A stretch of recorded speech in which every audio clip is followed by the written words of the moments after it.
And the disaster of a game is over with. And it is time to talk about winners and losers of this game. You're going to say, there are possibly winners of this blowout. Yes, there's some nuggets that we can take away in this game to kind of like look forward to the rest of the season. Some individual players.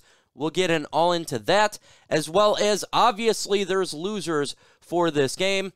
Quite a bit of them, and we're going to talk about that. But if you're interested in Detroit Lions news and rumors and all things Detroit Lions, and you like to talk about football, and it doesn't mean you have to be a Lions fan on Thursdays, make sure you go ahead and subscribe to the channel, because that's all I do in this channel.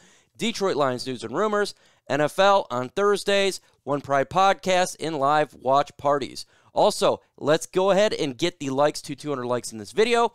And I know we can get it done with your help. This miserable season has been long. Let's make it a little bit better, at least for my channel.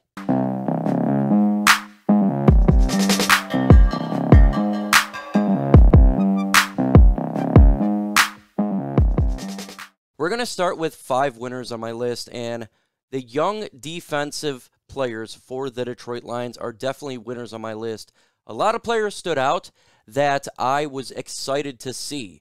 I want to see these young players make some plays. It's extremely important, we're going through this rebuild, that there are players that we can see have a future for this team that can contribute for years down the road. This was vital towards this miserable season, kind of like you see in a preseason game. You want to see young players go out there and make some sort of an impact, and we did. And we're going to start with Levi Onwuzurike. He played the whole time, and it was good to see him disrupting the offensive line and definitely becoming a contributor for this team. He has progressed well from the beginning of the offseason, from training camp all the way to now. Obviously had the injuries, but to me this was his best game. Lee McNeil as well continues to be a staple upon this defensive line. Another young rookie helping out, and you can see the combination between these two going forward. But there's also some good players upon this defensive line, like Austin Bryant. He is a veteran on this team, but he's been injured for so long. Finally, he's starting to stay healthy, and he got a sack, disrupting. It's good, because we didn't know if he would even last in this football team because of his injury history, and he's riddled with them. So that was nice to see. And, of course, Julian Okwara up in there, getting after the passer and making some plays.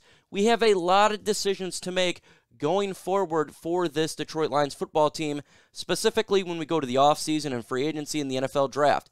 We need to make sure that there are players that we can count on to be a major player for this team going forward. And if these players continue to step up, that is less capital that we're going to have to throw at to get a position such as an edge rusher or an interior defensive lineman. Shout out to those guys. Subscribe to the channel. Let's get to 16,300 subscribers. We got to 16.2 yesterday, and that was absolutely amazing, and I appreciate everybody out there subscribing. But if you're watching this anyways, you might as well join the party and hit that subscribe button, and let's get this channel to the next level where you guys have your voice heard. Charles Harris, absolutely happy with this player.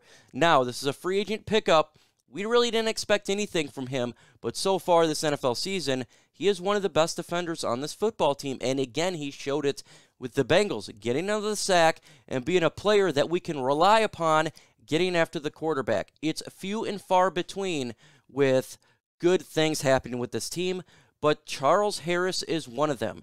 And I think for the Detroit Lions, if he can continue it through this season, hey, re-sign him, give him a better contract, and another guy that we can thrust into this defensive line to get after the quarterback. You want to have waves of players, and again, he's doing good.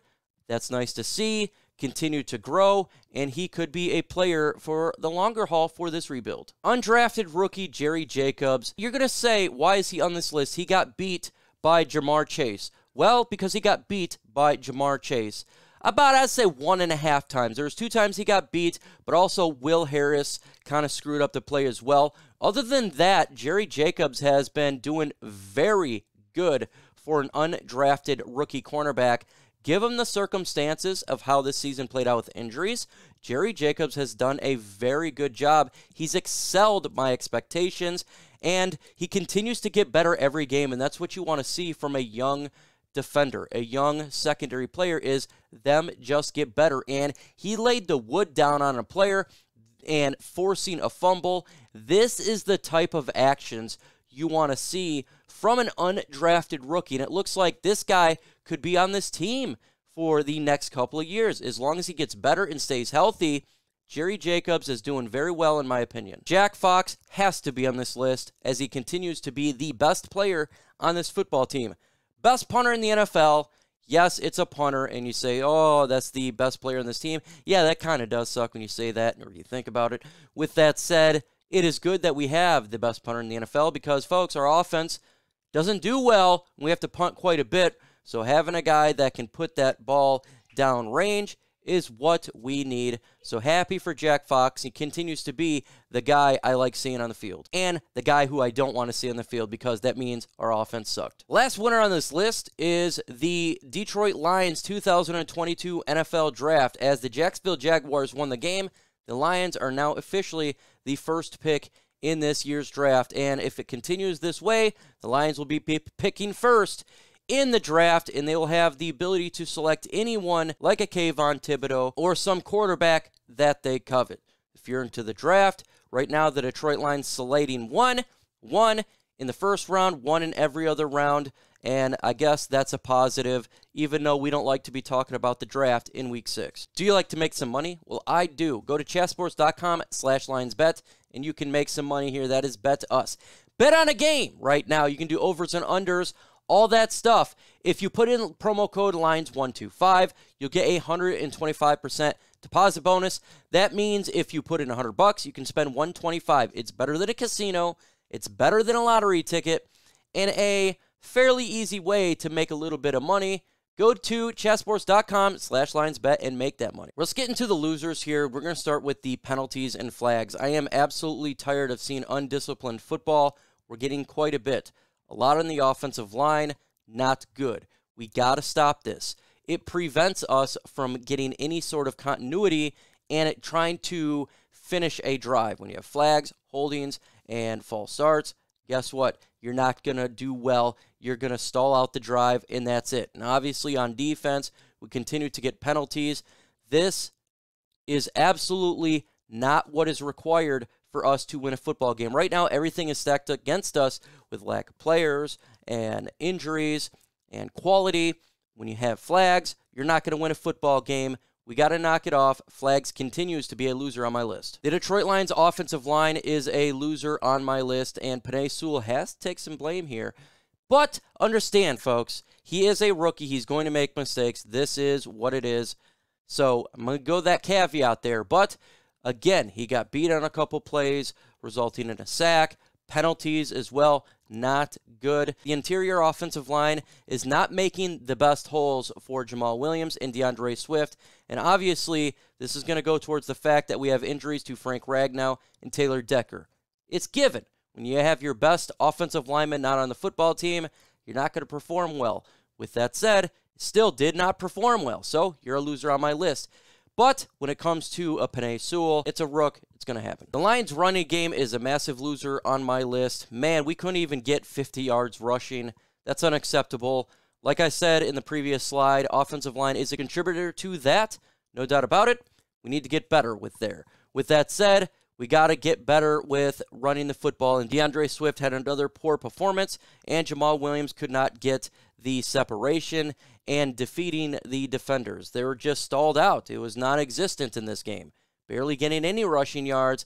That's unacceptable with a team that has a lack of play right now when it comes to weapons with the quarterback position and the position itself. You got to be able to run the football to win these games. They're a loser on my list. The offensive play calling, I feel, is a loser, and that's going to go with Anthony Lynn. There is one specific play that I am absolutely tired of seeing, and that is a play that's drawn out when you're 3rd and 5 and you throw it 1 yard. Obviously, you're not going to get the first down. It's not happening. We've seen this happen multiple times now in multiple games.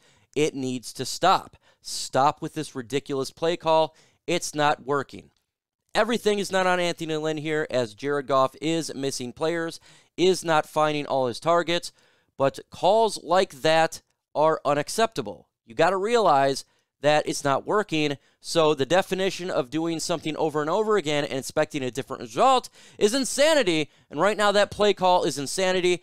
Knock it off, Anthony Lynn. Stop that. Last loser on my list is quarterback Jared Goff.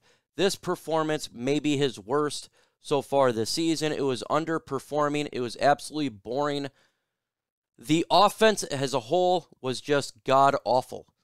And starts with the quarterback here. Obviously, the running game, the lack of wide receivers, everything there's a contributor, but so is the quarterback position. And when you're missing wide receivers, when they're open and you're not targeting them, that is a big issue. We're on a 4th down play. Darren Fells was wide open. He didn't throw it his way. That would have been a 1st down. And his passes are being overthrown, and he's holding on the football too long, resulting in a sack. And he seems slow. So this is a massive issue for the Lions. When you have a team right now with lack of talent and a quarterback that's not inspiring anything, you got to be a loser on my list. You got to play better. And that's #facts. You cannot continue to play a subpar and expect to win football games. Dan Campbell, our head coach, even said that at his press conference. So you can criticize the quarterback, and he needs to be criticized for his play. In the upcoming videos, I do have videos dropping tomorrow, and on Wednesday, we'll talk about the draft a little bit. On Thursday is the One Pride podcast. If you have not hit that notification bell, make sure you do that so you don't miss out on the Detroit Lions live show where you got questions, we have answers, and on Saturday, we got the mailbag video, and on Sunday, live watch party, Detroit Lions versus the Los Angeles Rams. A big game because we're facing our former quarterback.